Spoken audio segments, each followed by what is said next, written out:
araw po sa inyong lahat. Ito po si Mirna Aquino ng Bunyog Maralita. Nag-invite sa inyo na like ang ating Bunyog Maralita page at ang ating Bunyog Maralita YouTube channel. Sikapin po namin dalawa ni Joel.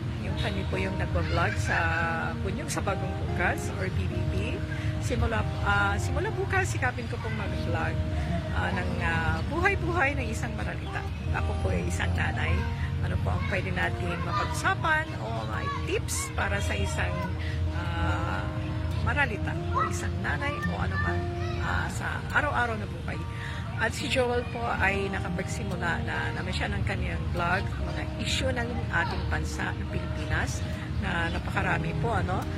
So, ito po ang page na dinidevelop po natin. Kakasimula pa lang po ito, mga 2 buwan pa lang po at sikapin po natin na ito po ay maging maganda para sa lahat, mapanood ng lahat, ano, kapakipakinabang, kumbaga.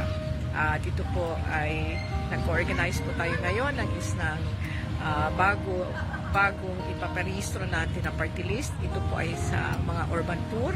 Kaya nandito po ako sa Negros Oriental. Ako po ang head pala ng Bunyog Maralita, Visayas. Kaya nandito po ako sa Negros Oriental, sa mga syudad. Kahapon nandun po ako sa Canlaon at sa Gihulngan. Nandito po